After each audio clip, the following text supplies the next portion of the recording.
Oh, here he is. Wow, that's perfect timing.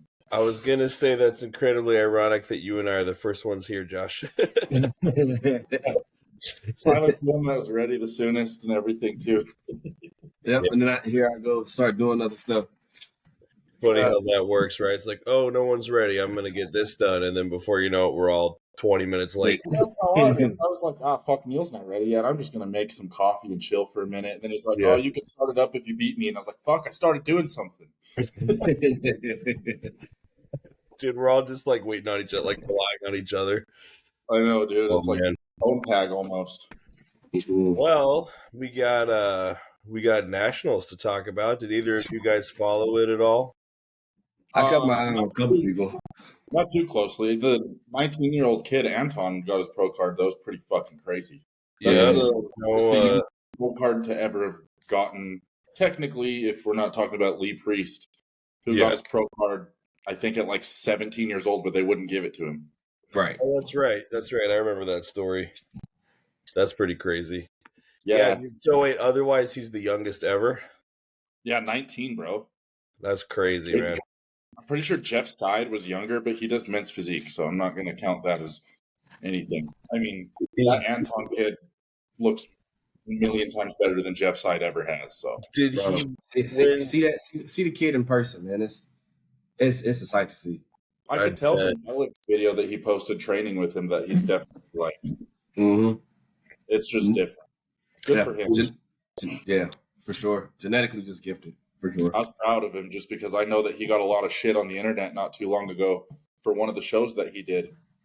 He came in, didn't look like he did. Everybody was calling him an Instagram bodybuilder and shit. Now he comes back a year later and gets a pro card. Well, that whole story was based on his coach. He switched coaches. The coach didn't really prop him right. No, you could tell. You could tell it was a big issue. Yeah, he said, man, they keep trying to get me ready. And I was like, what did he say specifically? He's like, as far as like his last 4 weeks, it wasn't consistent. He was having them do up and down water control at random points in time. It was weird. He said, dude, I went in there. I felt like shit. I looked like shit. I knew it. Yeah. But this is my revenge tour. And I was like, well, shit. Revenge on, my brother. Revenge fucking on. That's one of those coaches that sounds like they're trying to sell their secret formula, but really they're just pulling it out of their ass. Yeah. And it probably didn't help. He was a young man. He probably didn't know. That was his first run at it. Oh, totally, dude. Yeah. If I was 19 and I met a bodybuilding coach that seemed like they knew what they were talking about, I would probably just do what they said. You know what I mean? Like, right. That's why these kids get taken advantage of. I honestly am very, very fortunate. Chris Bumstead was my coach when I was 19, so I got like off to a good start. Right. Yeah. There's a lot of these kids who they start bodybuilding and they hire the coaches. Like TikTok's a big reason for it. There's a lot of coaches on TikTok, who say they know what they're doing. They don't know shit. I get a lot of their clients after a while, and I have to fix everything. Like their blood work, everything's completely fucked. Their diet makes no sense. Their gear protocol makes no sense. Some of these guys have like their athletes who are going like on their first cycle ever, doing like 4 fucking compounds on their first cycle. Jeez. Too aggressive. Thinking. Yeah, I started with a really shitty coach as well, but it was me. So I was my coach too, dude. I didn't know what I was doing. And 1 week out from the show, my friend Jose was he had me do the show with him. He's the one that told me I should do it. 1 week out, we trained back together, and he's like, yeah, I've been doing cardio every morning, and this is what I've been eating. And I'm like, oh, you're supposed to do shit like that? So I food for the whole week. Damn. Yeah. I was like, oh, I got to get lean. I'm just not supposed to eat food, so I'm just not going to eat all week. And then what happened was I had a dream that I was eating like a family-sized bag of Cheeto Puffs. I woke up the next day. I went downstairs in my kitchen. There was an empty bag of Cheeto Puffs on the kitchen ground floor. No shit. Yeah, I starved myself so bad. I ate in my sleep. Whoa, that's creepy.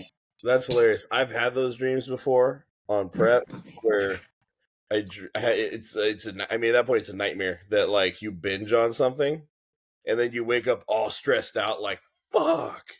Like I ruined my whole prep, but then you're like, oh, thank God. But in your case, it was just a dream. Dude, I've actually had dreams Crazy. about food where like I can taste the food. Yeah. So if that ever happens and I didn't actually eat it, sometimes that's kind of a solid bonus, to be honest. Because it's like fuck. Dude, that sucks. If you could eat in your sleep, that would really just be the worst. Oh, dude, that's how it is. Still is to this day. Like sometimes it's pretty intentional, but like I wake up in the middle of the night and I eat a ton of food. If I have, those donuts that I talk about, those raspberry powdered donuts. Oh Yeah. dude, if they're in my house, I will eat all of them overnight in the middle of the night. I will every time, no matter what. They never ever survive one night ever, because I will wake up in the middle of the night and I'll go eat them all.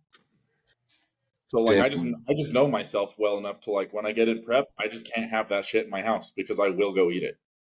Yeah. Well, at least you're aware of it. Yeah. It's weird. I wish I could say the same thing, but having a child, they got their little snack areas.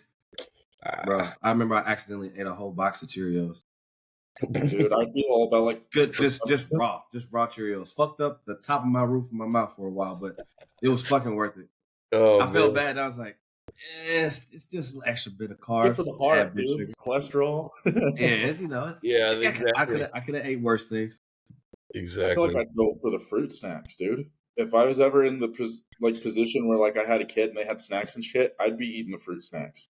I'm not a. I don't know. The fruit snacks don't call me. It was like the Cheerios, bro. I even ate fucking what are those Funyuns, bro? I hate fucking Funyuns, but I ate those. They got like little snack bags.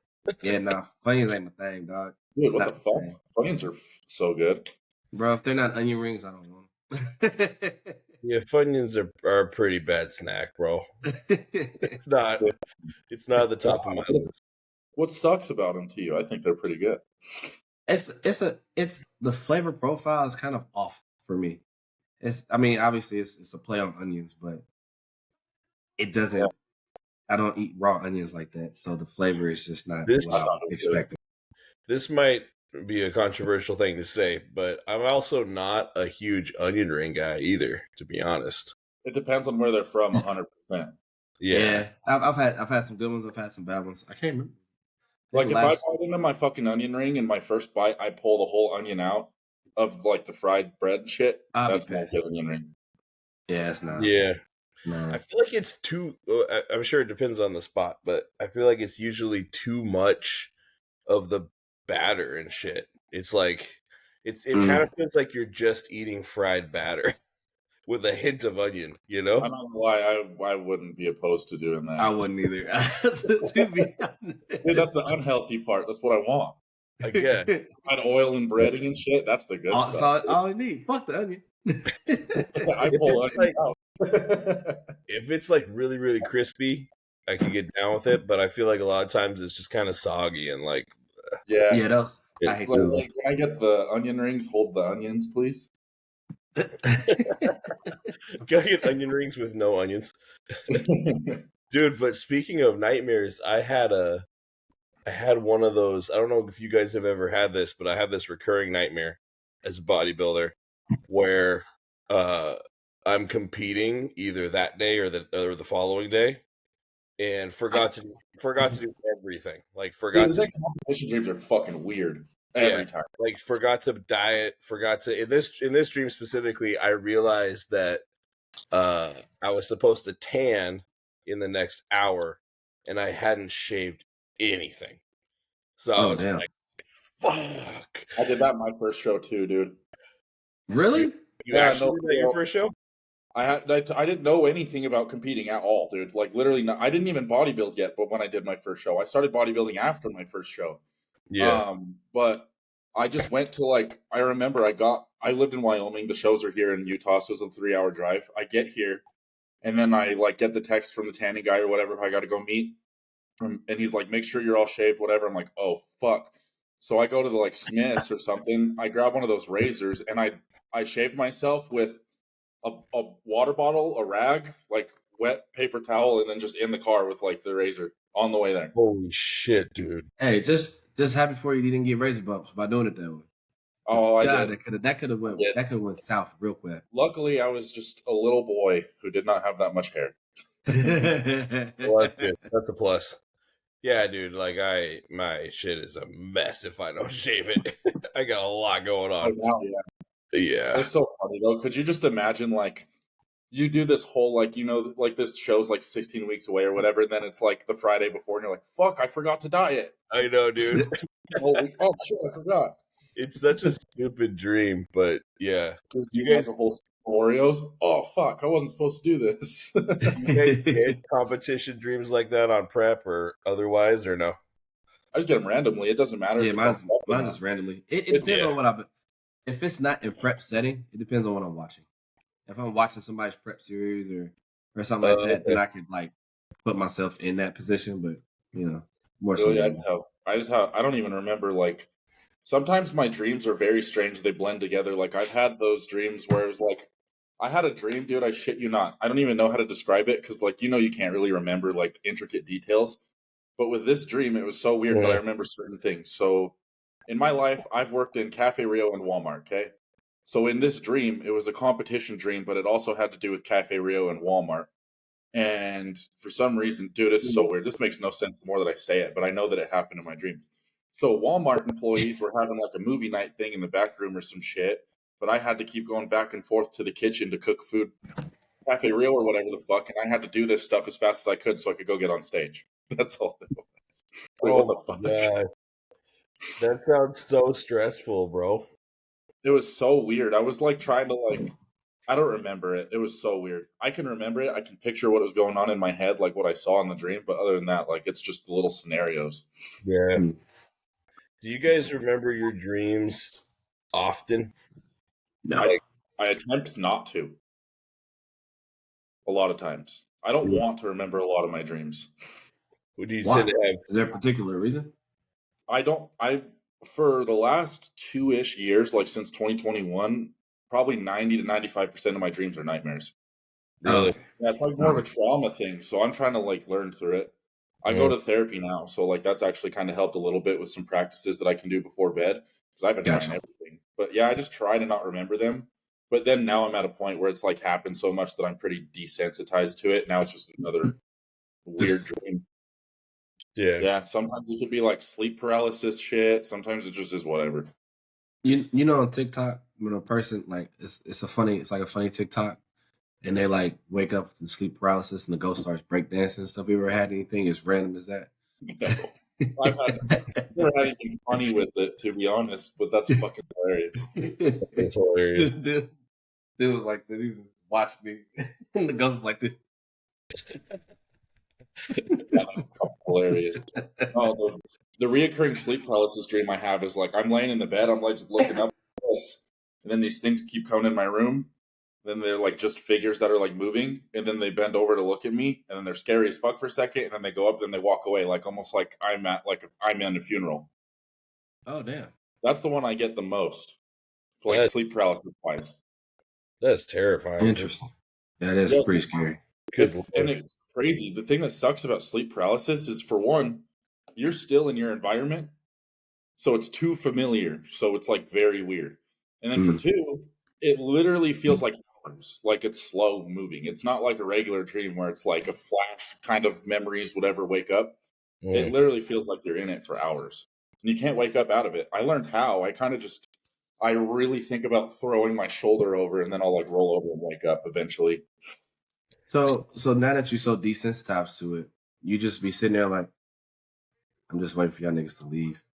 Is that what you think? Yeah, I think it still takes me like a while to register what's going on for a minute, and then at that point, I'm like, it depends on the night.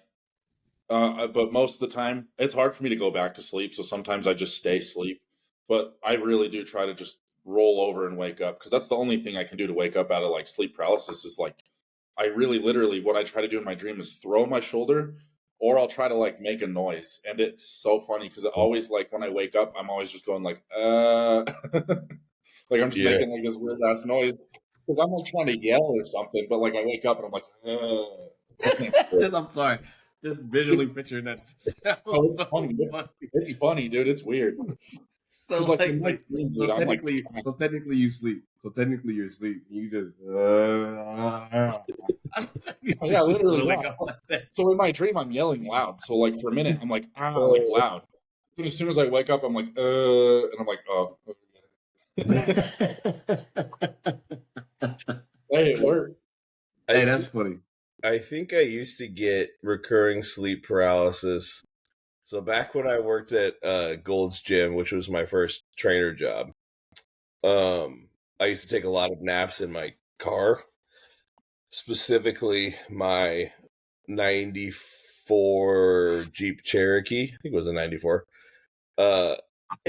And so for me, it was like it felt like I was awake, but I couldn't move. But I also couldn't open my eyes, so I couldn't see anything.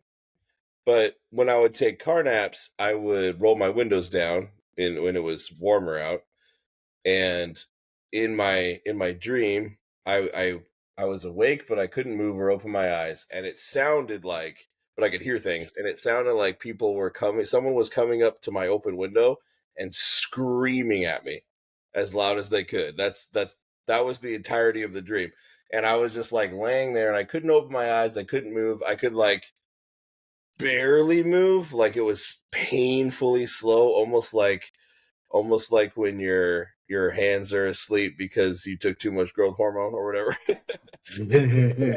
Like trying to move and you can't. And then eventually, same thing. I would try to like make myself talk or yell out loud, and then that would wake me up. Dude, the weirdest thing that I describe with that feeling in a dream when you're trying to move and you can't, I literally feel like I'm like if you're trying to run away from something and you have that, right? Mm-hmm. I feel like I'm trying to like run through syrup. Yeah. Like that's what I imagine like running through syrup would feel like. You know what I mean? Mm-hmm. You just like you're pushing really hard, but your body's just like, yeah. That's so weird. You're running. Did you know that in dreams you cannot count your fingers? Really? Yeah, apparently. I gotta close my door. My dog's going nuts. Huh. That's just like a random. That is such a random thing to think about. That's a very interesting fact. I've never tried to count my fingers in a dream. Right. It's like there's a lot of random facts I know. There's also like you're not going to see many faces in your dream unless they're faces that you're already familiar with. That makes sense. It's probably hard for your subconscious to like make up a form face. New images and stuff. Yeah, but it can, it will, and it does. Yeah, it's just not as common. Yeah.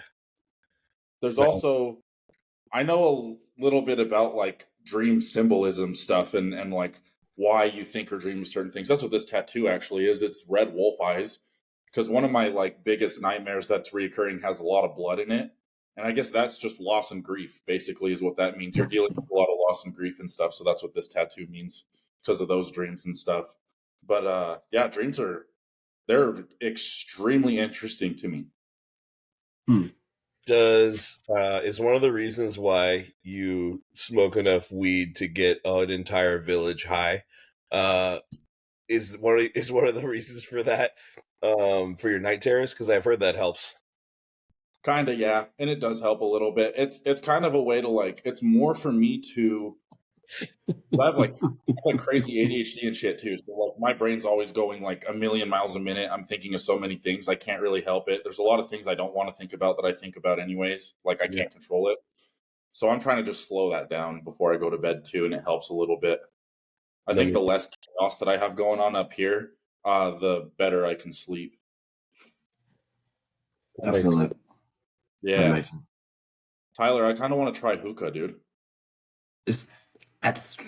Well, I mean, since you smoking the strongest of the strong, I don't know if it's going to benefit you. It kind of looks relaxing to do, to be honest. It is quite relaxing. I like it. When you come back to Texas, I'll get some. There are stronger ones that give you a head high. But I can only smoke that like once a week. But I'm be there in January. January? Yeah, sometime like mid to late-ish January is what I'm thinking. Hopefully mid. Late, I'll be in Denver. Fuck, you ditching me? I got a lot of traveling to do in the next couple months. Yeah, dude. When do you not? Also very true. Yeah. I feel like you're going somewhere all the time. Is this like more recent, or do you do this all the time? It comes in waves. For work, it comes in waves. Yeah. So, Tyler, do yeah. you? So when I'm like in prep, I gotta try to forecast what my months will look like, so I can get some like chill ones, like some chill months, so I'm not doing too much. I know I'm gonna travel regardless, but if it's like more driving travel, I can do. But when I'm flying, it's a lot. Like That's more stressful. Cali at the end of this month. Where am I going? New Orleans, beginning of January. Denver, end of January. Indy, beginning of February. I got one more place in late February, and Damn. then we got Houston Rodeo, which at that point takes over my entire life. So. Yeah. I feel like I travel a lot, but it's kind of on my own terms. So it's like where I go, it's usually similar places. Like I've been to Texas 3 times this year, I think. So Wow. it's just like I feel like I travel a lot, but yeah, it's like same shit, same places I go to. Do you guys feel like, speaking of traveling a lot, I've been thinking a lot about, I've been doing a lot of self-reflection lately about future life as a professional bodybuilder, and kind of like how I ideally want my life to ultimately look like professionally. And do you guys agree that like Samson Dauda really seems to have bodybuilding figured out, just in terms of like enjoying it to its absolute fullest and getting the most out of it? You know who might have had it better figured out than him? Hmm. Dallas McCarver was very well known for the fact that he would travel somewhere every single weekend. I forgot about So that. he had it down to like he was able to eat all of his meals, do his like cycle, whatever, everything. He could do it perfectly. He could follow it, and Yeah. he could travel every single weekend doing so, train with other people, go to other places and stuff. And I don't know about every weekend, but I feel like that's something I'm kind of pushing for too. Because the main thing that I want, I mean, bodybuilding, I met all my closest friends through bodybuilding, like with social media and stuff. Like you guys, I mean, Tyler, I've only met you in person, like, but we were pretty cool before then. Like first time we ever had a phone call, it was like 4 or 5 hours long and shit. So right out of nowhere. like, we're all cool, but like the main thing I want to do with my bodybuilding success, and like the main reason I want to have a lot of money, is so I could go see my friends whenever I want to, because they're everywhere. They're all over. There's nobody here where I live. Yeah. I don't know. I think it depends on the person. Every month, I mean, every week, every other week, it just seems like a lot because it depends on who you have in your immediate circle. Yeah. For Speaking sure. of, for me, you know, I wouldn't want to keep traveling so aggressively like that. So it Mhm. depends on the person and their own life balances. But for me, I think as a professional representative of bodybuilding, Olympia, and all that, I think it will come in spurts, like how I do work now. It'll probably be like, hey, I got a strong month with 3 travels, training Mhm. with this person, photo shoots with the company or anything like that. But I don't think purposely I would want to travel as much. Mhm. I like my peace, one. Yeah. So, and then like if you choose to live near other bodybuilders, that can kind of help out with less Or travel. like in a hub where people are traveling to that area a lot of times, Yeah, like Vegas or something. yeah. So it makes it a little bit easier. But I mean, like if you're living in where you live by yourself, nobody, you Fucking know, Utah, I, dude. I can see you want to travel often to be around like-minded individuals. But Mhm. at that point, I feel like I would just move to be at least closer Mhm. to most. Maybe Yeah. not all, but just I'll probably change the scenery if I really value that connection with other people. Yeah, I still Yeah. want to travel around T, but like I want to know where I want to set up. But I'm thinking Texas is pretty strong as far as like how much I like it there. Mhm. But I think the perfect amount for me, because I am a homebody, I like to just be at home a lot. I think I would want to go somewhere once a month for, so I'm home 3 weeks of the month, Mhm. and then I'm somewhere with like friends or something for 1 week of the month. Mhm. I think that kind of works out pretty well. Yeah. That's not bad. Let me ask you guys a more specific question. So, I've kind of noticed that we have two main examples of kind of two different extremes right now at the top of bodybuilding. We have Samson, who's like guest posing, traveling, competing constantly all year long, doesn't really seem to need an off season, which is weird. But yeah, it's like he's go, go, go, go, go, which looks like a lot of fun. Then you have Nick Walker, who I literally watched a podcast. I can't remember what podcast it was, but I saw him on a podcast recently, and they were talking about travel, and he literally was like, "I don't care. Like, I don't want to. I don't. There's nowhere I really want to travel ever." Was essentially what he said. So, like, if you guys could fully adopt the life of one of, or the other, who would you choose? Whose life would you pick? Samson? Samson. I'll probably pick Samson because he's living his life to the fullest. Mm-hmm. I mean, that's perception how we see it. He's enjoying life. Like when he's even on stage, his mentality on stage, where he's traveling is all the same. It's blanketed with the same energy. I'm doing me. Yeah, he's purely enjoying it. I think Nick enjoys it as well, but he enjoys it. Solitude. All business. He enjoys it. He just enjoys it in a more regimented way. Yeah. But I've got a caveat, and I thought of somebody who I think would be even better, in my opinion. If I could adopt the career of any of them, it would be Ian. Yep, I was thinking that. He had that full 110%, like, no stop, like, homebody, this, that, whatever, retired young, and now just doing whatever the fuck he wants to do. It doesn't matter. That's perfect. Yeah, I like it. Like when I know you guys probably feel like this too, but when I go do anything ever, even here in town, if I'm leaving my house for more than 3 hours at a time and it's not going to the gym, I'm stressed out about my next meal. No matter what. I'm not. It depends on the day. I'm just like leaving. I'm like, where am I going to be at this time when I need to have this meal? Like, am I going to have to leave somewhere, like to go outside real quick to eat it? I'm just thinking about this the whole time.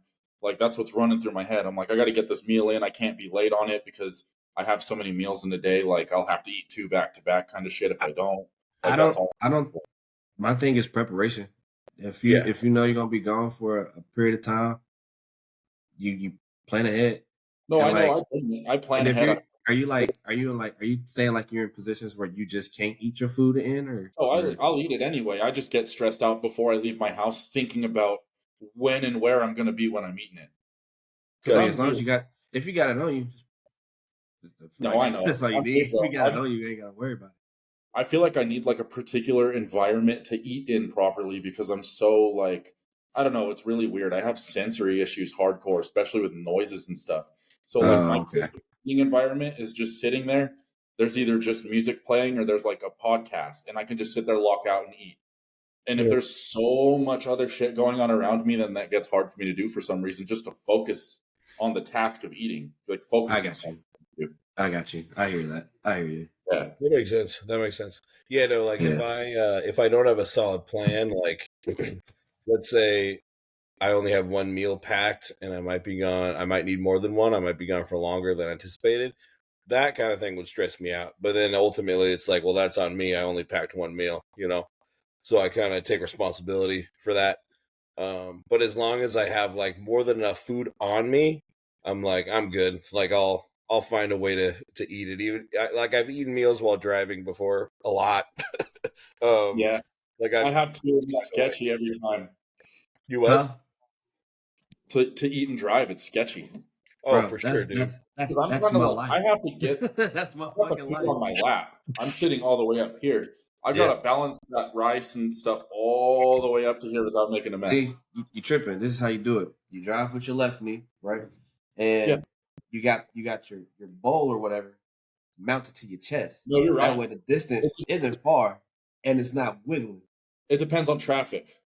If it's a lot of stop and go traffic, I can't drive with my knee like that. Why not? I just drive even slower. Everybody behind me don't know what I'm doing.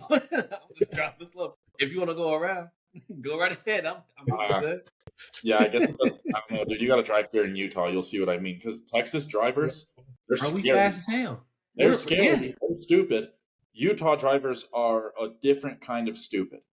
Oh, Lord. I feel like Texas drivers, what they're doing when they're doing scary, sketchy shit, it doesn't necessarily, it's not out of complete ignorance and inconsideration. They're just like in a hurry, whatever. Like they're still paying attention. Okay. Yeah, Utah drivers aren't paying no fucking attention.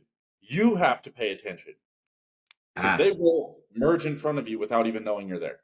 They don't fucking care. Okay. Understood. I get you. Yeah, that's pretty scary. Driving around with a bunch of cars, dude. Like, I would not be surprised if I looked over on the highway and I saw a fucking 7-year-old driving a car. I wouldn't be surprised.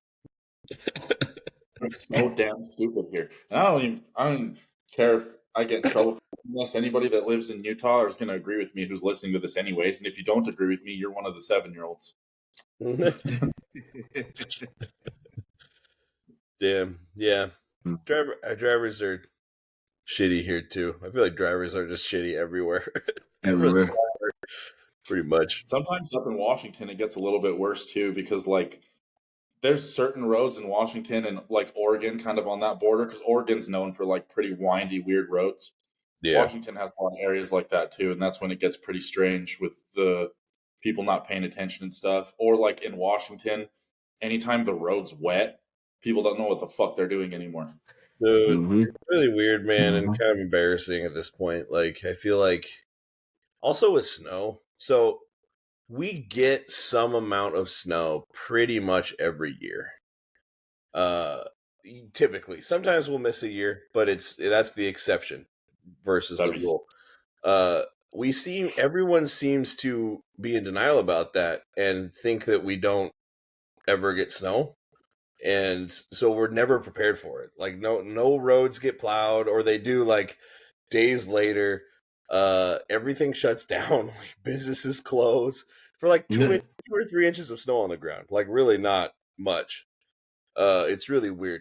We're the same way about like the heat, because every single year for the last handful of years, we've hit triple digits in the summer. Like it's hot here now in the summer.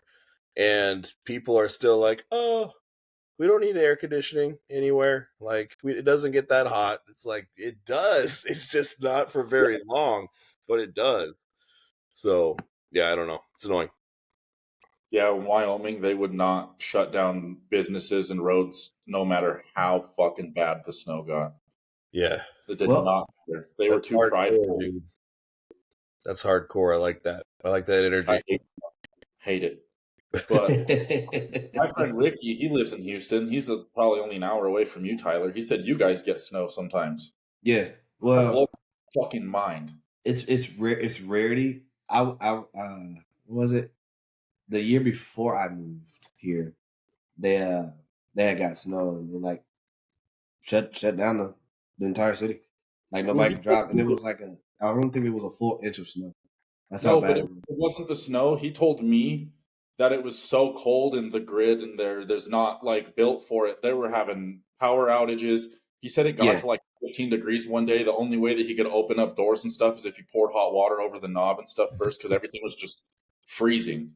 So it was two of them. It was two of them. The power outage was obviously you couldn't do nothing, but the snow was like the streets were pretty much shot because people don't know how to drive. It was cold, so like the black ice and all that stuff could have happened, and people don't know how to drive. They barely know how to drive in the rain here. So truth be told, if I lived in a place like Texas, though, I'm not worrying about all-wheel drive or four-wheel drive anymore. And there's a lot of people that probably only have rear-wheel drive there. So to be fair, you can't really drive rear-wheel drive in snow. No matter how much snow and ice it is on the road, you're going to be going and doing donuts and shit the whole time. Yeah. I agree. Have either of you had like a really sketchy driving experience in the snow or ice or anything like that? I have way too many. I wouldn't say I consider myself a professional driver. So when I was swerving, I do too. But it's like if I fuck up, somebody fucks up, and I start to drift. You just let go. The car fixes itself and then grab it. I don't know. I control that shit. I don't even trust ABS. I do it myself, and that's why I haven't gotten in an accident because of it before. Because I shit you not, the scariest thing that's ever happened is I had a semi truck sideways on the highway before. Because what happened was It was on the way back from my route. I had a 53-foot trailer. It was empty. It's a lot more dangerous to drive empty than it is full. That's okay. Yeah, I'm talking about normal car. I know, but it's still trailer. scary experience, dude. Of course. The back of the trailer locks up and it starts to slide over, and it has me going sideways like this for a second. And I was able to crank it over and shit. I fixed it. I corrected it. Nobody else was on the road. It was good, but I was fucking scared. I was like, okay, yeah. oh shit, oh shit. But I feel like when I don't go into panic mode in those moments, I feel like I become like even more hyper aware of it, and then I fix it. I'm with you on that one. I would Yeah. have been shitless out of that situation. By the way, I would have just stopped driving. Like, hey, somebody come and get this. Have you ever driven before? I think if you've driven a semi before, you would know and understand it more, and you'd probably be okay. I'm okay. I'm a pass. One of my proudest moments, other than when I parallel parked a semi truck, that was fun. Holy You shit! parallel park a semi? Yeah, with the 53-foot trailer on it. I wasn't confident that I was even going to fit in the spot. That's pretty badass, bro. Yeah, I was happy about that. I felt pretty cool. I can parallel park anything. Dude, what is it about being a man and taking so much pride in your ability to parallel park and also like feeling like you have to stop and watch other men try to parallel park and critique them? Dude, or back a trailer up. Anytime I see somebody, I'm like, how are they going to fuck this up? And I'm like, oh, they're doing pretty good. Like every time I see someone try to parallel park, I'm like, all right, let's see it. I'll do the exact same. You like step outside in your yard, you got your mug of coffee, you're just walking through and you walk out there. Yeah. Dude, I don't know what it is, but that's so funny. Which is so stupid. It's such a dumb thing we all do. It's got to be the same category as the guys that know how to use ratchet straps really well, and they're like, I'll take care of this, guys. I'll strap down this trailer. We're totally good. That shit ain't going anywhere. Like, it's the same kind of dude. 100% it's the same kind of dude. Yep. I don't know why. I think it's a dad thing, but I'm not a dad. Yeah. A little bit, yeah. I've had a lot of experience now in the last even just couple of months ratcheting down various training equipment into the back of my truck and other people's trucks and trailers. And yeah, there's definitely lots of those dudes out there that are like, no, you're doing this wrong. Let me take care of that. It's like there's only really one way to ratchet down a tie. They just want to be the guy, dude. Yeah, they just want to be 100%. It makes no fucking sense. I will say, equipment's weird because it has such a strange weight distribution. Dude, I was just gonna say like plate loaded stuff, piece of cake, obviously, because it's just a frame and it's usually pretty ergonomic, like pretty well balanced weight wise. Anything pin loaded, it's like it was designed to be as difficult to move as possible. Yeah, they are. It makes awful because you'll have like with pin loaded machines, you'll have like your seat and like let's say it's a preacher curl. Mm-hmm. You have 90% of the machine right here. And then 10% of the machine on one side of it is where all the fucking weight's at. So when you strap that down, you have to strap it and then you have to pull the light side over and strap that separately so that it holds over. Otherwise, it's just going to flop over the other side. Yeah, and the footprint to weight ratio is way too off to just like have a bunch of people circle around it and pick it up. Like typically you can't do that because it'll just like tip and get all squirrely on you. So you have to use dollies, and you got to get the dolly under the part with the weight, and then you've got to get that over to whatever like truck or trailer, and then you got to find a way to actually pick it up onto the back of the trailer, which is just a nightmare. Like, oh, it's rough. I feel like people are gonna think this is such a boring episode. This is guy talk right here. This is for the guy. This is for the guys. Well, we should call this episode Bro Chat.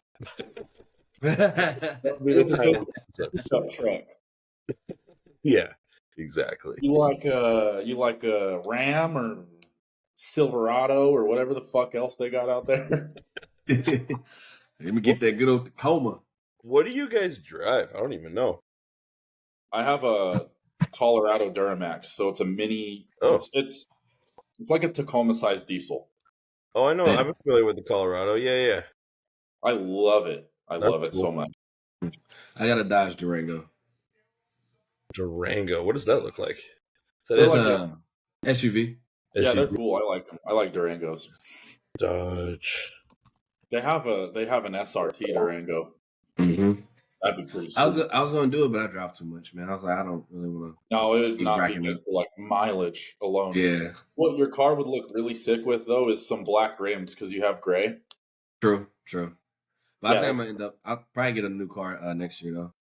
The way it's Me looking. too. I'm thinking I'm gonna get a new car probably beginning of next year. Actually, Yeah, this is a sick SUV, bro. I like that. Thank you. I like that a lot. Good for size, and it says man. Josh, what is yours called? A Colorado what? Colorado Duramax Z71. Z set. Oop. No shit. 7-1. But I got cool wheels on mine. These are all gonna be lame. Ooh.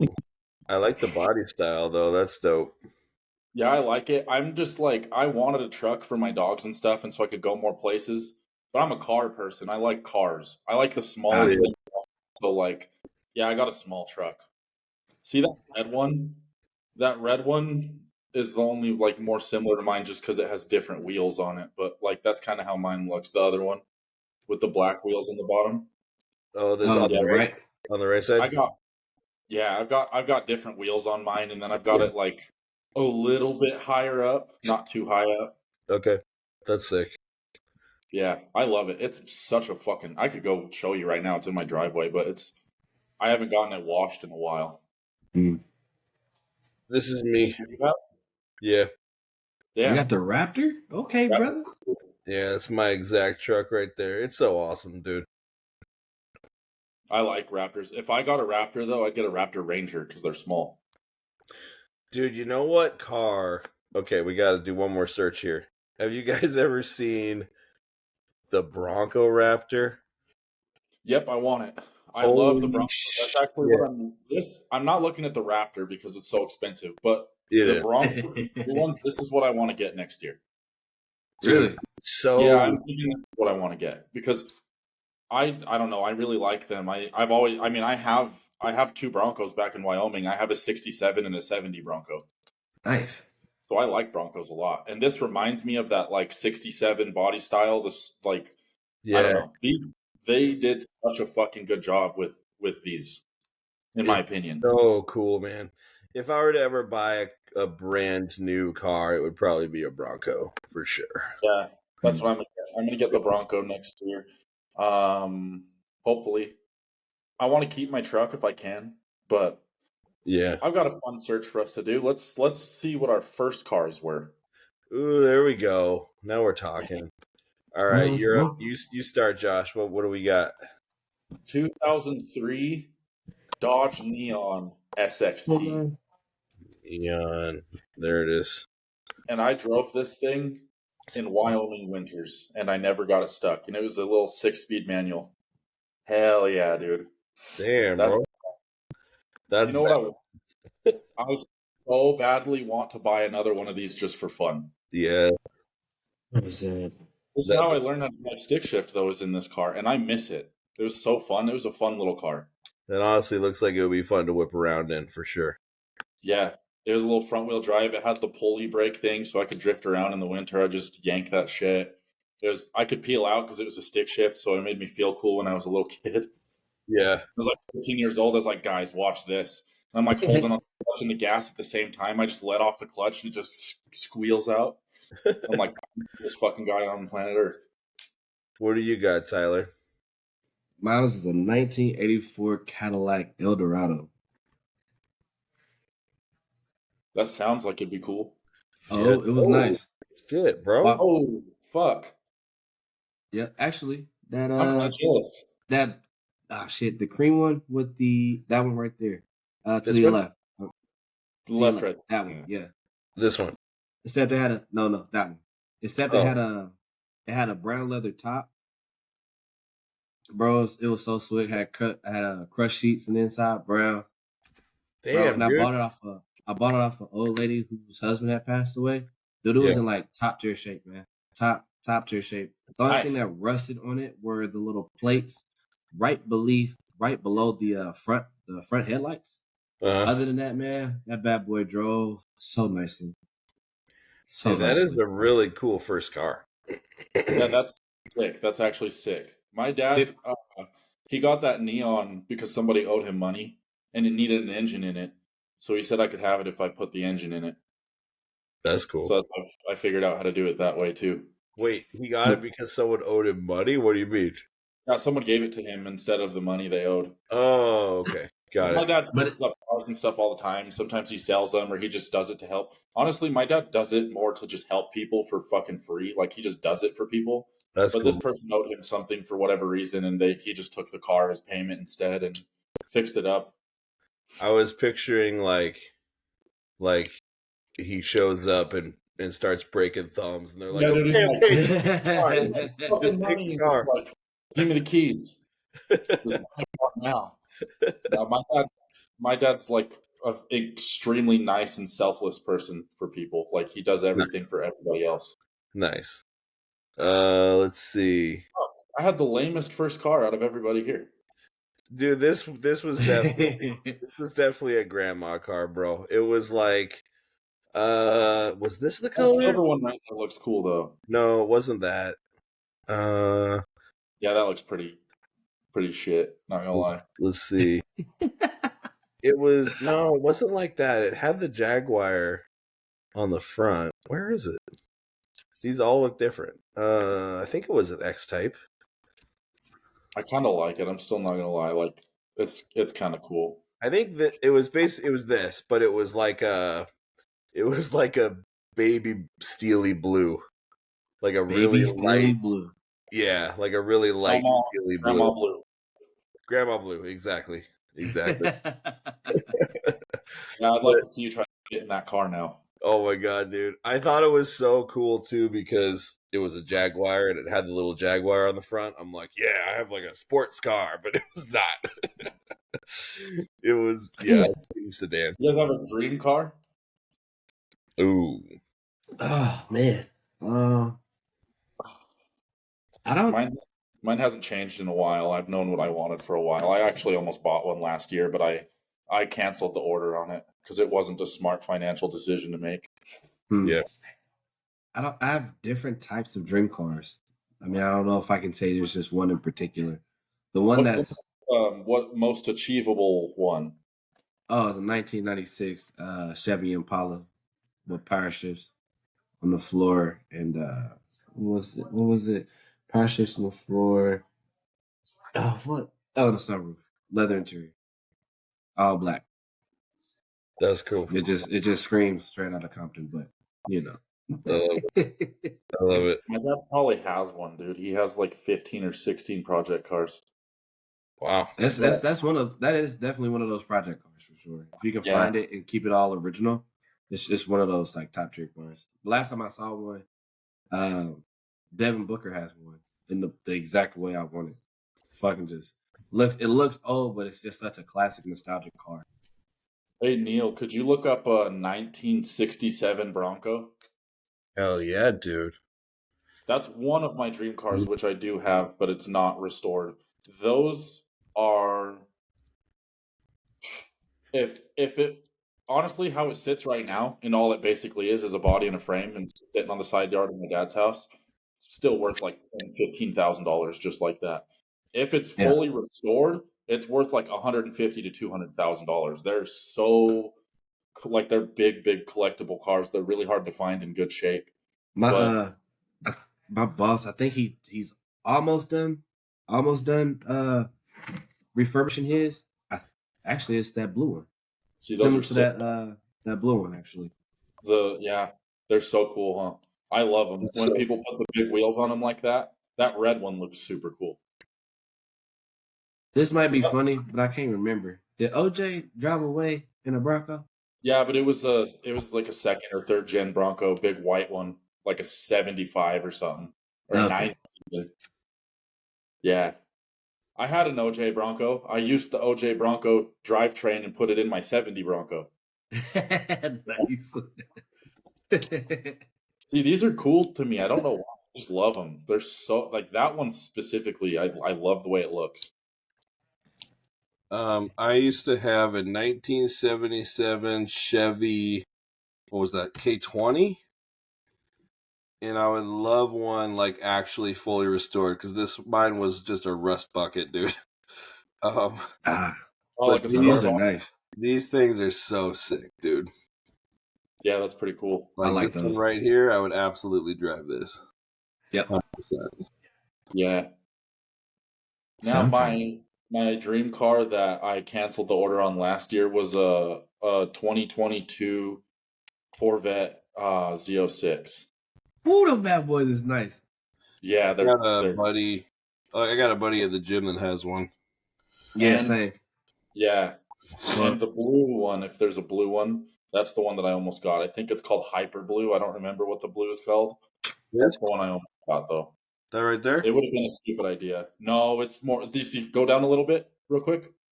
Let's see. It's right there. Oh no, you had to click on that one again to see it. Oh, what's up? This one?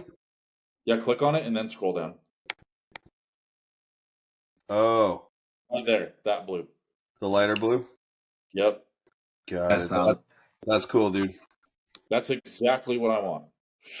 That's really cool. When you start those, it's crazy because it's a mid-engine. The engine's right behind your head. You click that start button, you feel it right here. And it's so cool. Damn. Would you guys consider yourselves car guys? Like, could you like open up an engine bay and pull out a wrench and like fix some shit and all that, or no? Yeah, 'cause No. the way that I was raised though. I was raised doing that. I grew up in my dad's garage pretty much my whole right. life. Is I your don't dad? Huh? Is your dad a mechanic for a living? No, he's not. He's an electrician, kind of like he works out at a chemical plant, and I don't really know what the fuck it is he does. He's the mechanic part is purely hobby. He could be if he wanted to. He knows. I know a lot of people say this about their dads, but my dad, when it comes to that stuff, he knows more than anybody I've ever met. Like he can diagnose a car just by looking at it, whatever. Like it takes him no time at all, and he's fixed everything, and he taught himself, how to do diesel mechanics. I learned everything from him, so I do have that knowledge, and I have him at my disposal too. If I ever need help with anything, I can literally text him some shit my truck is doing, and he'll know what's wrong with it. It's crazy. Damn. That's That nice, is dude. inconvenient. Yeah, he's just like, I don't know what it is. Like, you know how like people are they just have that thing that they're made for. That's just what he's made for, in my opinion. No. He's got a lift in the garage and stuff. He built a shop for himself. Like he just does it because he likes to do it. He doesn't do it for, like I said, he fixes a lot of people's stuff just to help them. That's cool, dude. That's really cool. I'm definitely not mechanically inclined. It's I know how for the most part, but it's not something I enjoy doing. It's something that I actually get very fucking angry very fast doing. I don't really have much of a temper. I don't get angry easily. But if I'm out in the garage working on a car, I will get pissed off fast. I'll start throwing tools and shit. I don't even know how to describe it, dude. It's just the most frustrating thing. Well, and I've always had fat hands. Yep. And I have so many hands from gotten a lot worse with bodybuilding. So now, like, there's no way I'd be able to fit my hands in an engine bay now. But I've always struggled. You just have to take more of it apart to get to things, which is what's frustrating about it. And then there's a lot of bolts and stuff that are in very, very hard to reach places, and you'll find yourself with like a wrench, 3 different extensions, and like just like trying to like get it on that bolt way the fuck down there. It's so fucking annoying. Yeah. Nothing's easy. That just sounds like a nightmare to me. Yeah. Our hands are all hard up from working on cars. Here's another related question. Are you guys generally handy people, like around the house? I think so. I try to be. This is what my therapist was saying too. I'm hyper independent. I will figure out how to do something myself and do it before I hire anybody or call anybody else to do it for me. So like my sink actually broke like not that long ago, like last week. And instead of telling maintenance at my house or anything or whatever, I figured out how to fix it myself and I redid the pipes under my sink. Wow. I don't want, first of all, I don't want people in my space, and like to hire a plumber or anything, I have to have somebody come here and do it. I'll just figure out how to fucking do it. I'd rather do it that way. I am very envious of people like you, and I want to be like that, but I'm definitely just not. Like I'm with you. I'm with you, Neil. I'm with you. Yeah. I'm think more I'm like if it's something I know I can figure out, I'll attempt it, and if I figure out, woohoo, one for Tyler. But for the most part, I work hard enough so I can pay somebody to do it. I'll try to figure out anything, it doesn't even matter how complicated it is. I'll try to do it myself first. Yeah. Kudos to you, dude. 100% kudos to you. I'm gonna look at it and be like this. I ain't gonna do it. I'm gonna fuck it up.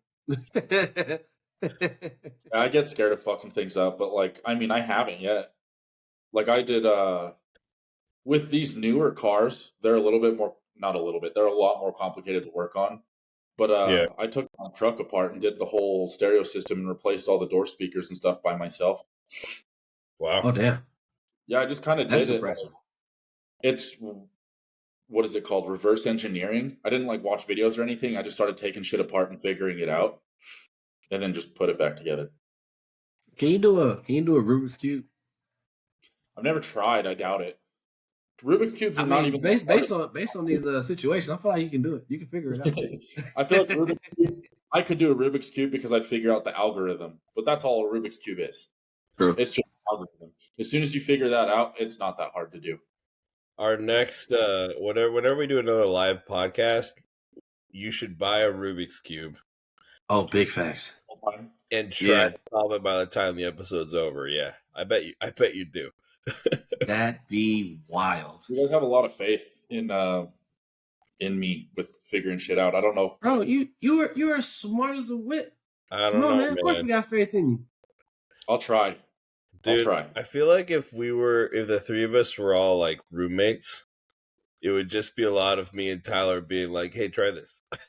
or what I started doing as a hobby, and the reason I started doing this is because I always like it. Like I like music and stuff, but as a hobby, I wanted to try something that I wouldn't have like any stress or put any time constraints on myself. Like, oh my god, I need to finish this or whatever. So I just downloaded a production software. I just started making sounds, making music, like making beats, just fucking around with that. I taught myself how to use the software. That's pretty cool. What's the software called? It's just Logic Pro. Logic, I've heard of that. Yeah, Logic Pro is not too bad. I mean, it's not that hard if you kind of know the basics of it. Where it's like you have your library with all your sounds. You can you have your control where you can distort sounds, change them, change the way that they like everything like that.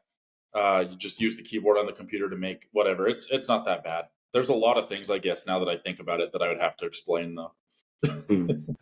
Have we ever talked about our musical abilities before? I don't think we have. Musical abilities? I play guitar real well. I mean, I play guitar okay, but like I played in multiple bands and performed and recorded music for a long time.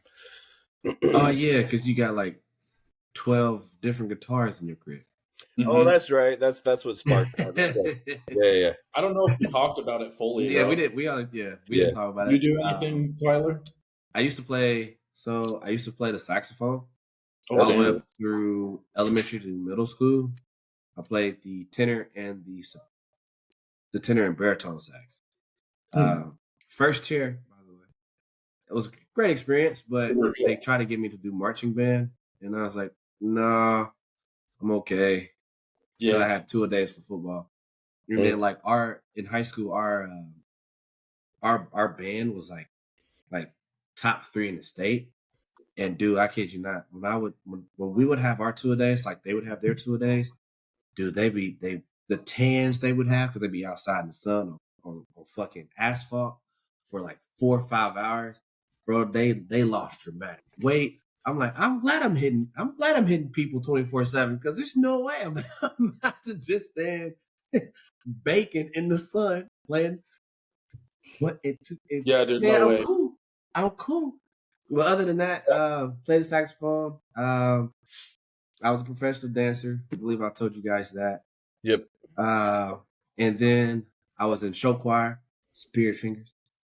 Did all of that throughout high school. And now, because I'm retired, I am a karaoke whore. So if we ever go out and have karaoke, just believe I will be singing. I never will. Come on, man. We can rap. I know Here's you got the way some I think rapping. about it. This is what I think about. Ready?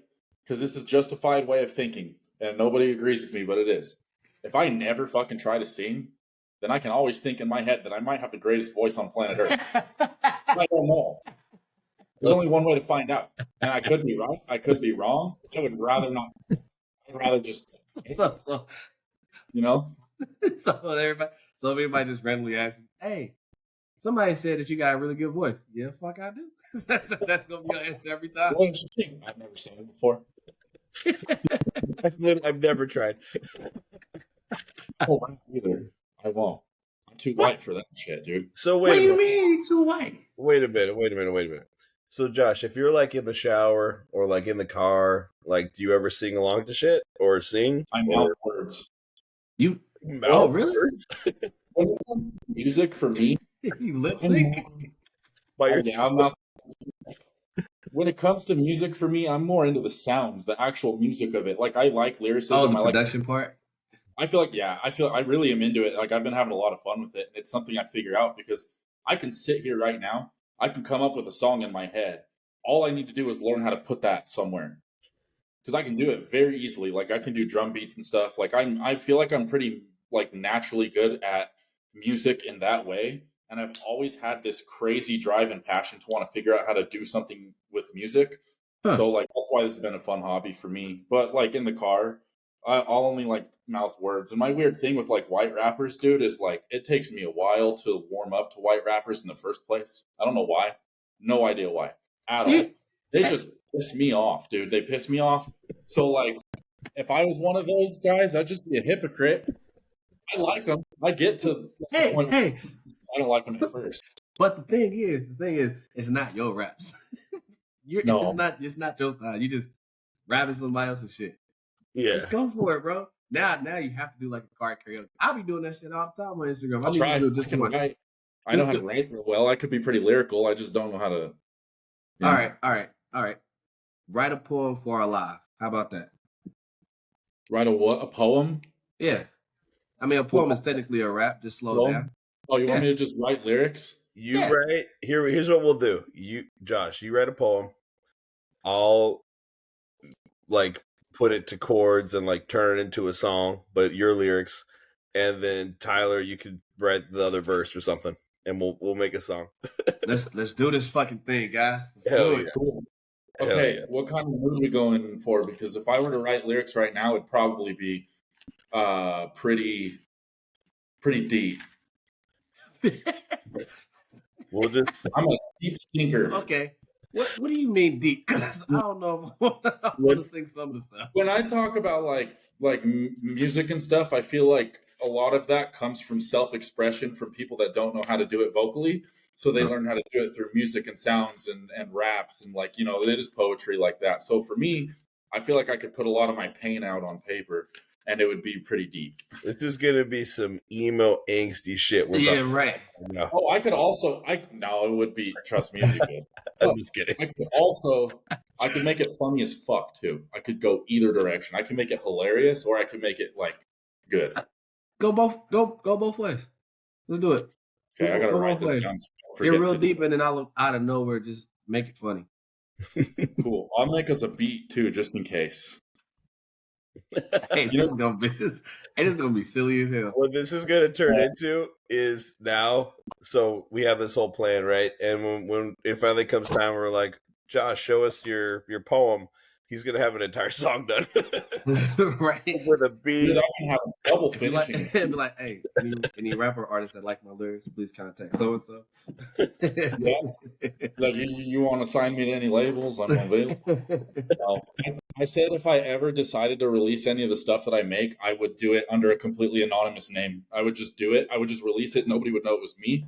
Right. And then years later, when I'm super fucking famous for doing it, I would reveal that it was me the whole time. Honestly, all you do is have to put AOA. They're like, who the fuck is AOA? There you go. I'd be confused. They'd be like, "What the fuck?" And they'd be like, "Look, this bodybuilder guy is named it. He's making no music. He's just lifting weights." Yeah, Unless it's like I put that iron on my back so I keep the lead out of my head or some stupid shit like that. Then it's like, oh, he's just a lifter. He lifts weights. Then it's obvious and corny. Yeah, still dope though. If the layout is if the layout's a little bit corny, but it's a bar, we'll roll with it. Roll with it.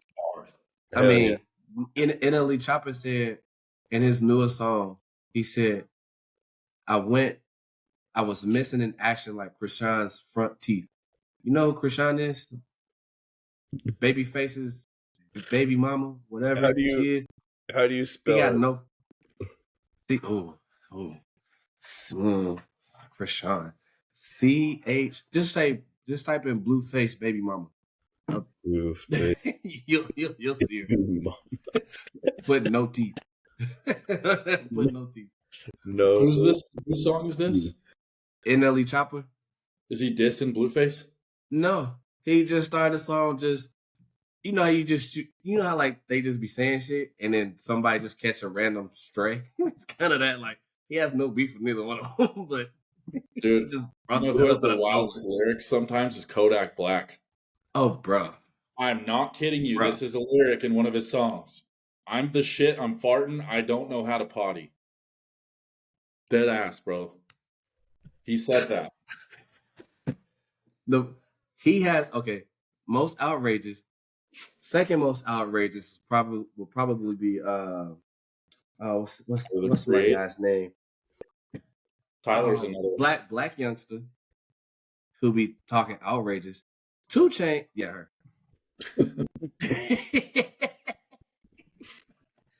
Like, it was just funny. Makes so sense. Random. Yep. Yeah. Missing that action like Krishan's front too. That's just so like, why you start the rap off like that? Like, what's she do to you? Yeah. I think it's changed my mind. I think the most out of pocket lyrics I've ever heard are Tyler the Creator. I would agree with that. Yeah. I love Tyler the Creator though. Do you like Hobson? I do like Hobson. Dude, I like Hobson a lot. He be saying some random shit. He's extremely lyrical. He's also like a good person. Yeah. I like that song where he talks about sagging his pants. That song is fire. That I need to revisit. I haven't heard any of his music in years, to be honest with you. It's a banger. It's been a while. He's been making more, I guess, more recently, but have you guys I thought he signed with Tech Nine and them after they did that collab, but after he did that, he kind of just disappeared, in my opinion, outside of the social media aspect. It's extremely hard to stay relevant in music.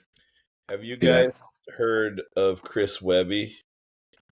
I don't think so. No. Josh, you wouldn't like him because he's white. But this is what I keep saying. I'll warm up to him eventually. I don't know why I'm like this. I truthfully have no fucking clue. He's like Jeezy, dude. I hated Jeezy for the longest time. I was like, this fucking white guy. What is he doing? Whatever. But then I started to like his music. But like with Logic, I know he's not necessarily white, but he's so fucking dorky to me that I just can't take him seriously. The only song with Logic, Big Sean in it. I like Big Sean. Logic's latest album is surprisingly pretty good.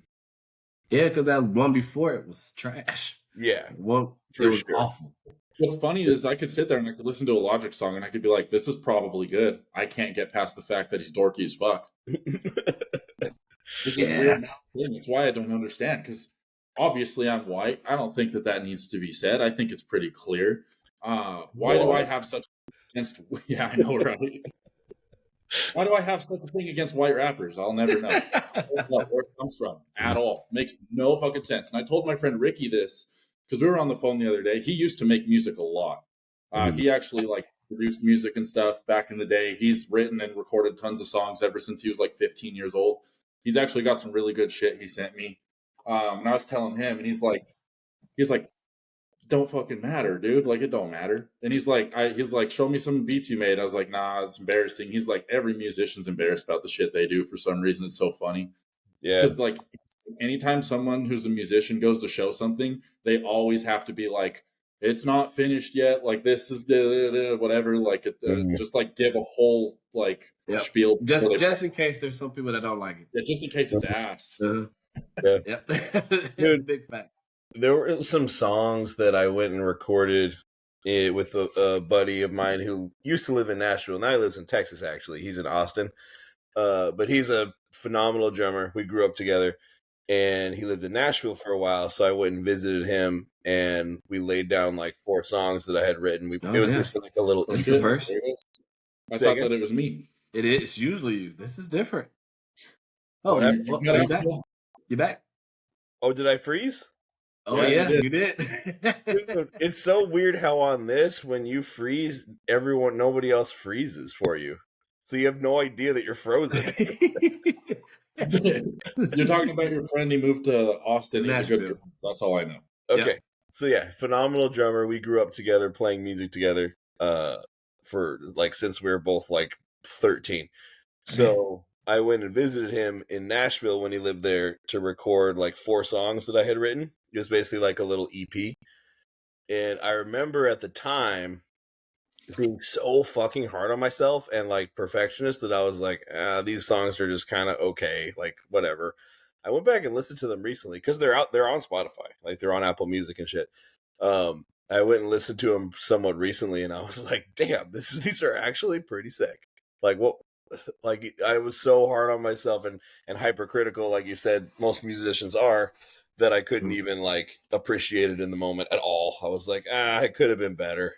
You know, I think my problem with a lot of things is perfectionism too. And that's why with the music hobby that I got going on, if I start to do something, if there's even a hint of like, I can't figure this out, I can't crack this and make it sound the way I want to, I just go make a new one. I leave it alone.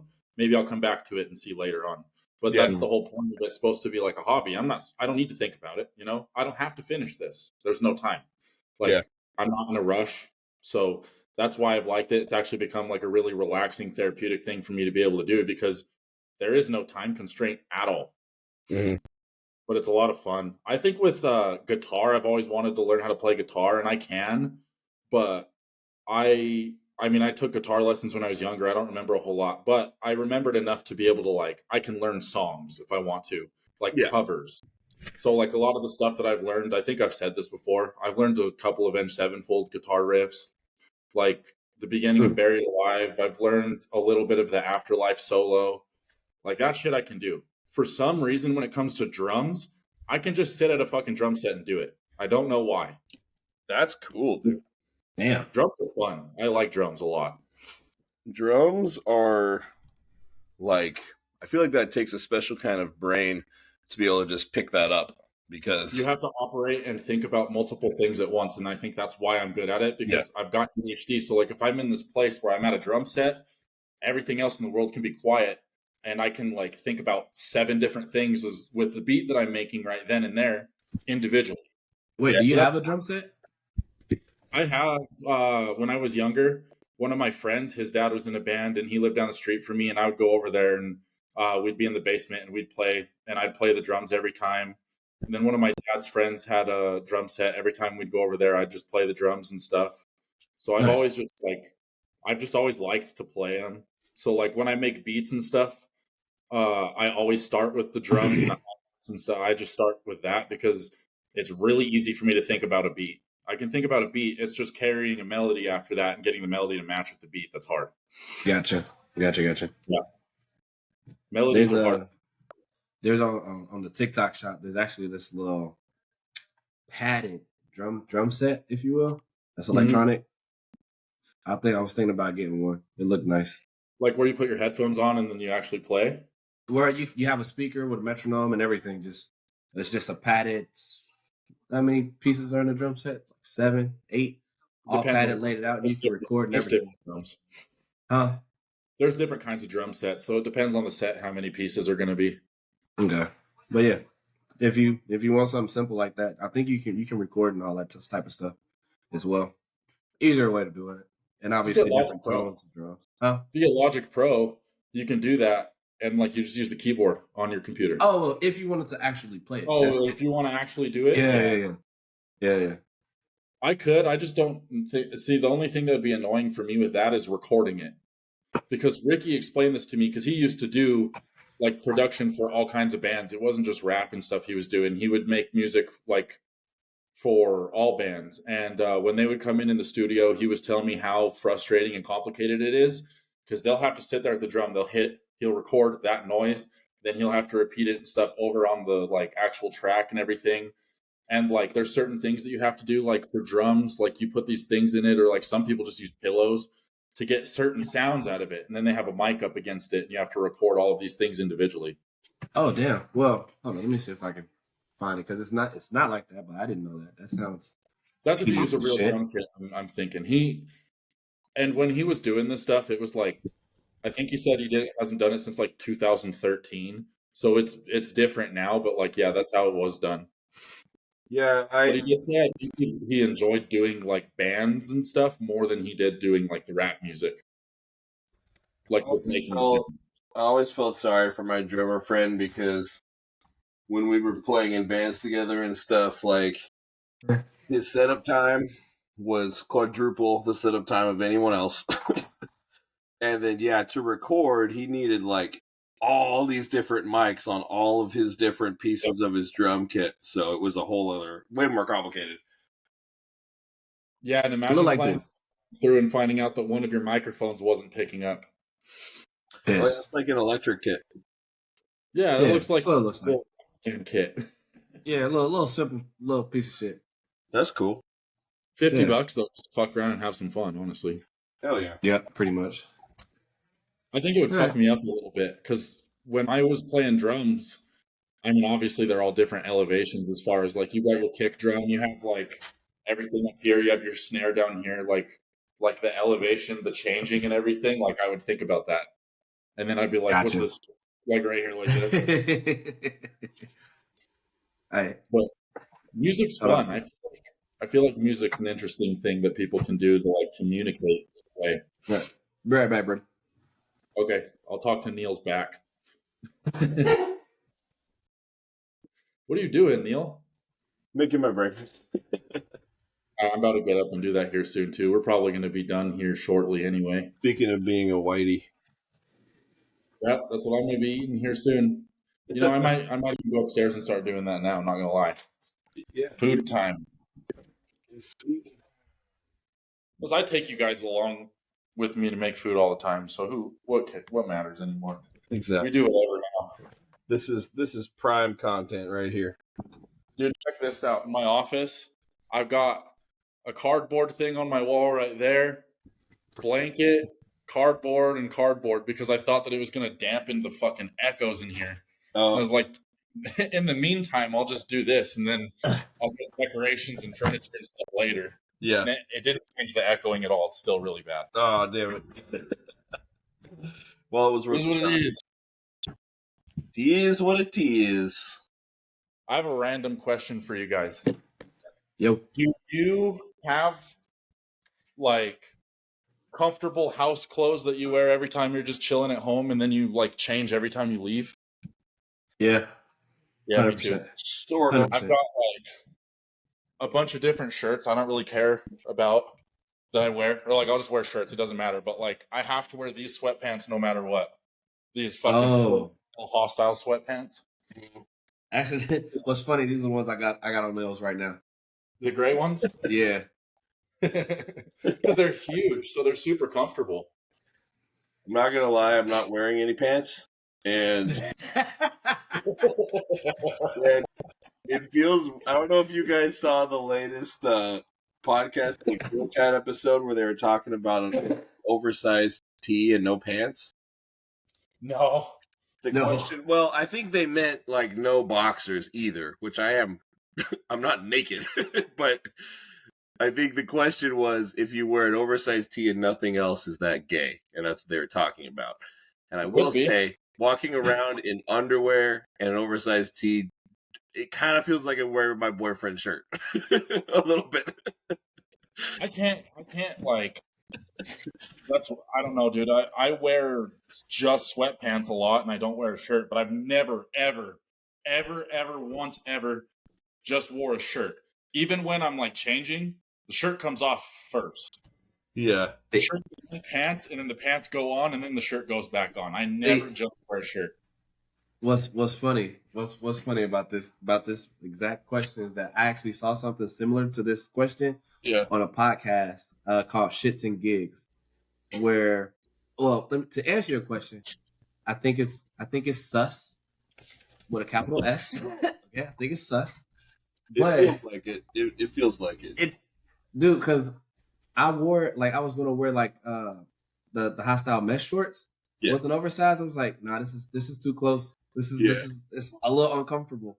Yeah. I don't think I can't really do it. Yeah, dude. It looks weird. Yeah. But the question on Shits and Gigs was that a guy was with his lady, right? And so he has a shirt on, had his boxers on, but when he laid down, he took his boxers off.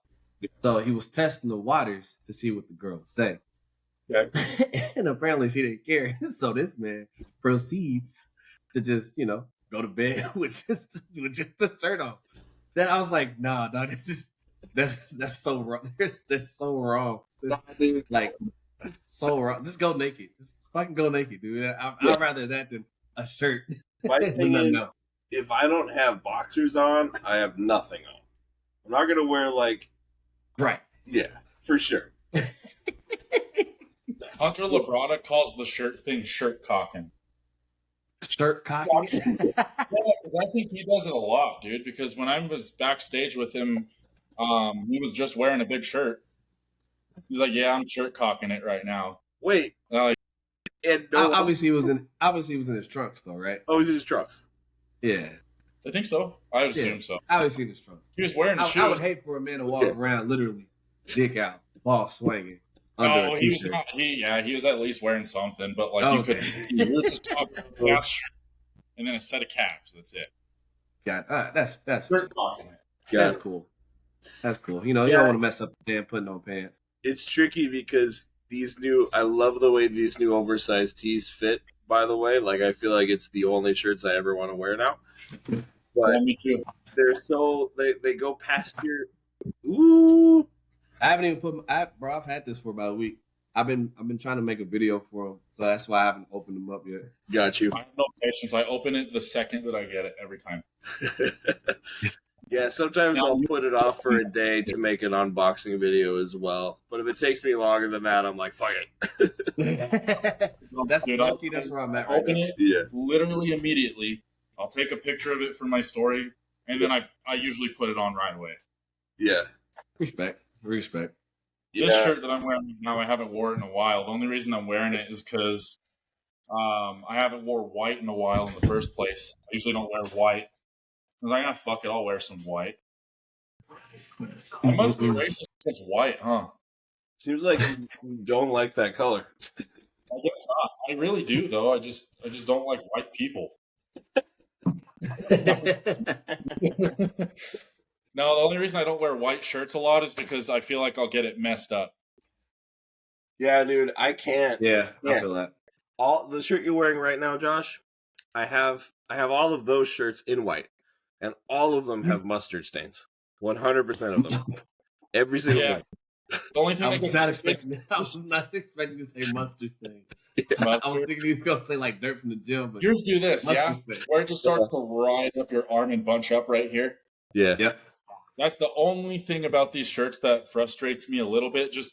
And I like it because it fits. It doesn't bother. I just have a weird sensory thing. I like my clothes to be completely baggy. So I thought that these weren't going to be. But honestly, even with the oversized shirts, the sleeves are snug, aren't they? They're a little bit more fitted. I do like it with the oversized shirts, though, because it's still more room. Yeah. I like these shirts too. I like to wear them. I think they look good. I just have weird sensory issues, I guess. Yeah, y'all both got 4XLs, right? Yeah, this is a 4X. Yeah, no, mine's 3.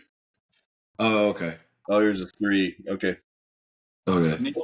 Neil's fucking 280 pounds. I'm 250 pounds. I'm not wearing no 4XL yet. I wear a 4. I've always worn 4. You're bigger than me. Yeah, debatable. Technically.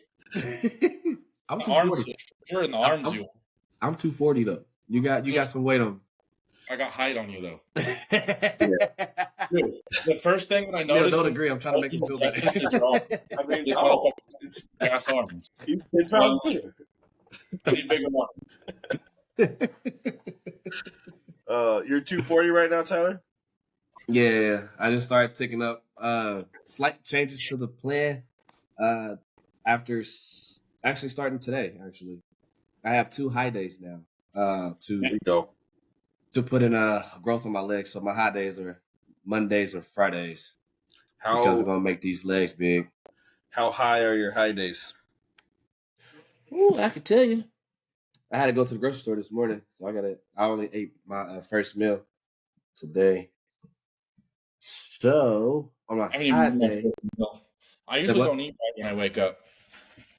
So I take my gut health drink first, well, along with like my fat burners and all my other subs, and then usually I do like 25 minutes on the bike. Oh shit, guys! This is a game changer, bro. That's what I live with. That's the shit. Real? Yeah. I've been using this. Oh no. This shit fucking sucks, dude. I hate it. The other day I saw one of my friends at the gym and he had the baby cereal stuff and he's just putting it in a bowl. He's just mixing it up with water.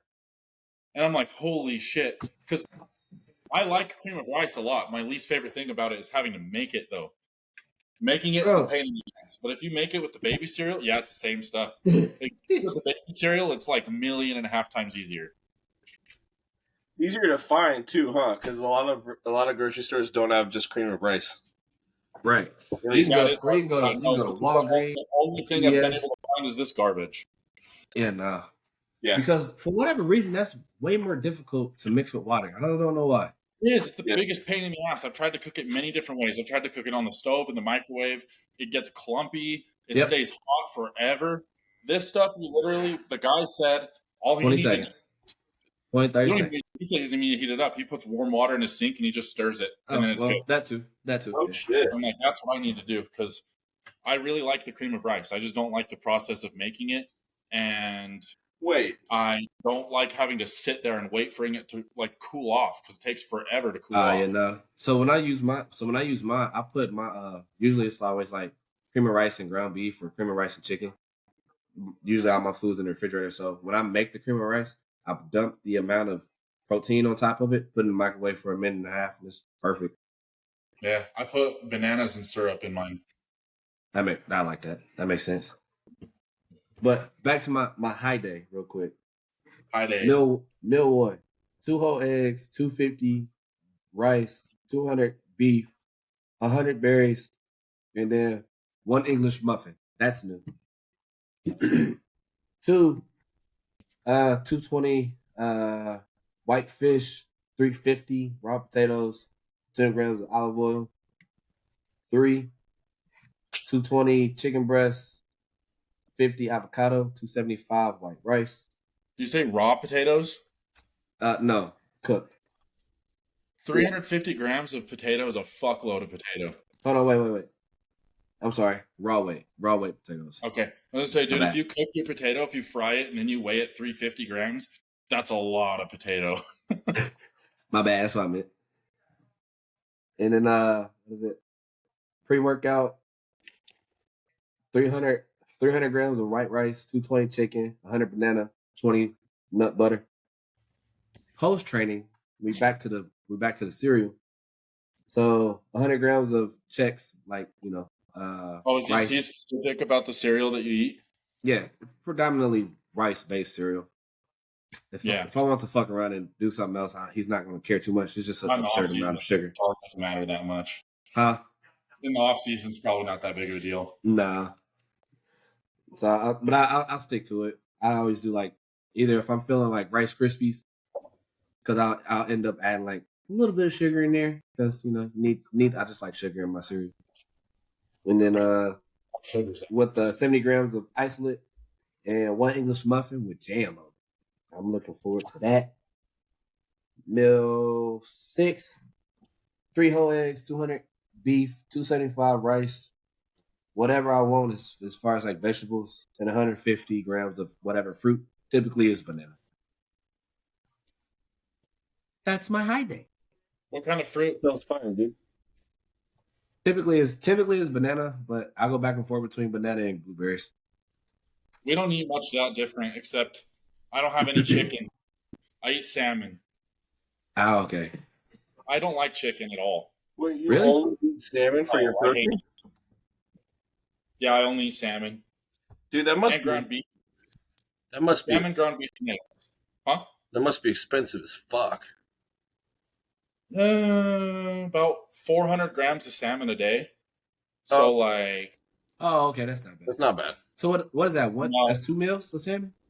I probably spend like $80, $60 to $80 a week on salmon. That is pretty high. Not yet. So that's just the salmon I nothing. choose to get. It's on me. Yeah. Oh, okay. Gotcha. I mean, Because there's different ones. I like Atlantic salmon, but I get like Farm King. Farm King salmon is more expensive, but it's like the flavor's a lot better in my opinion. So it's worth it to me. Gotcha. Have I And ever ground beef, I hate it. told you guys about my chicken hookup? Your I don't chicken think so. hookup? No. Yeah, bro. So I have a client who has a wholesale business license. She doesn't own a restaurant, but because she has a wholesale license, she's able to go to Restaurant Depot. And bro, she can get me chicken breast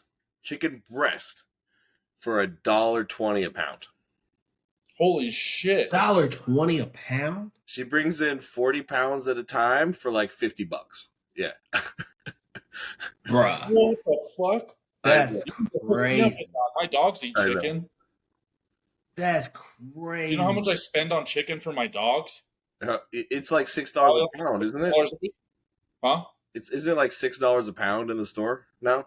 I don't know. It's just like 60 a week. I give them both like 6 to 8 ounces per meal. Yeah. So like they're expensive to feed. How I don't many- have to do that. I figure, why the fuck would my dogs just eat dry kibble? It's kind of fucked, you know? How many meals a Plus day? they're both big dogs, so they need real food. How many meals a day are your dogs on? They only eat one. I'm trying to get them to 2. I want them on a schedule where they're eating twice a day. Yeah. But they only eat one, and then I fill it up the next time, and they usually don't really eat it, or they just eat the chicken off of it, and then they leave everything else in the bowl. Potatoes are And then- good. Anytime I cut banana, I always give them a piece of banana each too. Yeah. Potatoes a grazer. I'll fill her bowl and she'll just kind of pick at it all day. And by the end of the day, But they big, they eat really fast. Yeah. So I have to be careful with timing out their food because, well, Coda's already needed surgery for this when he was younger. But when you get a stomach full of food and a big dog, and then they start running around and playing and stuff, they can flip their stomach. no shit. Oh.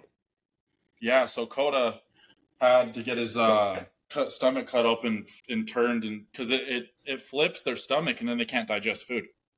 Damn. Really? Yeah. That's crazy.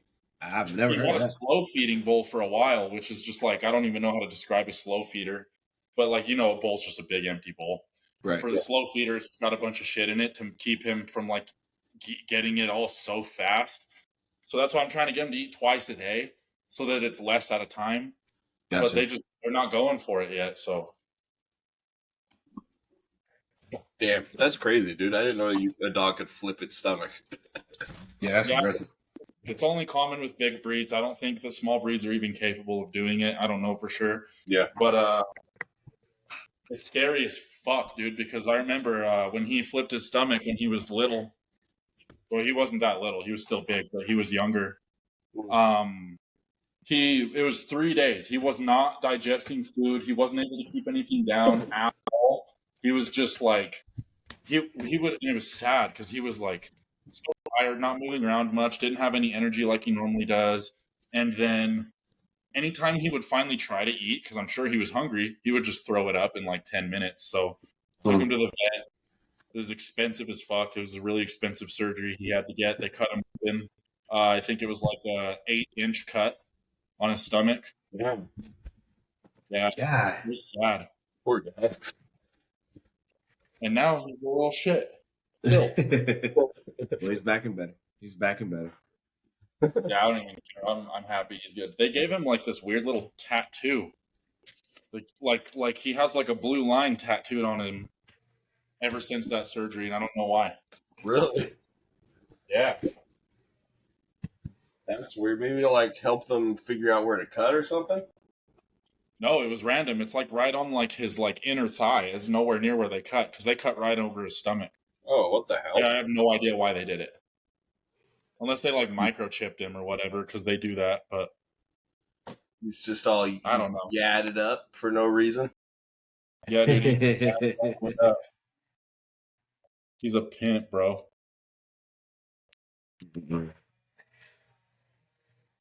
Good dog though. So I'm assuming both of y'all are making y'all meals right now. Yeah. I do the You same got a thing meal when I to get eat? out here. Huh? You got a meal to eat? Yeah. I gotta make it. Pretty much throw it in I the like your microwave. dog, Tyler. I feel like you don't like your own dog. Huh? I don't like my own dog. I don't know. Do you? I came to terms. I'm probably not a pet person, realistically. Yeah. Yeah, like how people like this is a man's best friend. I get it, but like when people start treating it as like an actual child and stuff, I don't think I can see that because we got the dog literally before we left San Diego, and then when we moved to Ohio, a week after moving to Ohio, she was pregnant. So I never really got to grow with my dog. It just kind of took a back burner. And then you had a kid after. Yeah.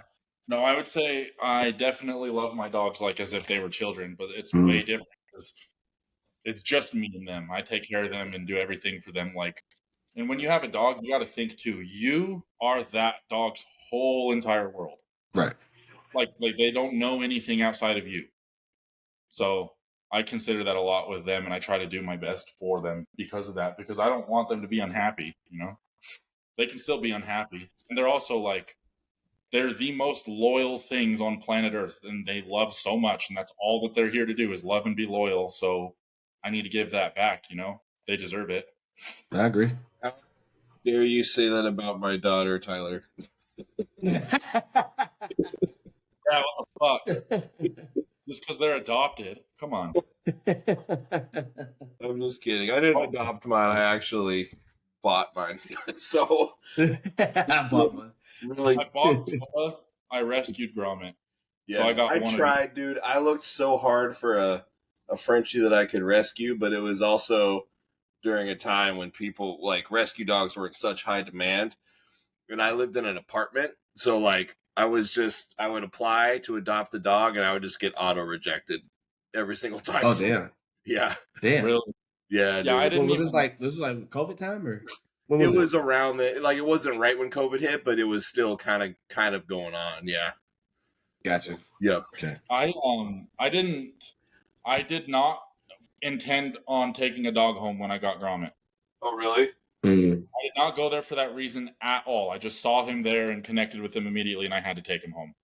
Mm. I went to Yeah. when I got Potato, I actually went there to get her sister because they had two of them, and I liked the pictures of the other one better, so I went there expecting to take the other one home, and then Potato. So I was sitting on the floor, kind of playing with them both, and Potato just like came up to me and very slowly walked over and scaled my chest, so her paws were like up on my chest, her front paws, until they were like up here and we were eye to eye, and she just stared at me for like a solid 10 seconds, and I was like, all right, I guess, okay. I guess I've been chosen. I guess I'll buy you. But Gromit, it was weird. We went into the shelter because Emma wanted to get a dog. and I saw him laying there, and he was like, all these other dogs are going crazy and barking and like jumping up and stuff, and he's literally just laying there, not giving a fuck about anything. Easily the biggest dog there. Looked extremely sad and depressed. And I asked him, I was like, can I see him? And they're like, yeah, like gave me like one of the, when you go there to the Humane Society, they have like yards that you can take the dogs in, and like you can like walk them around or like meet them basically. Go ahead. Go outside.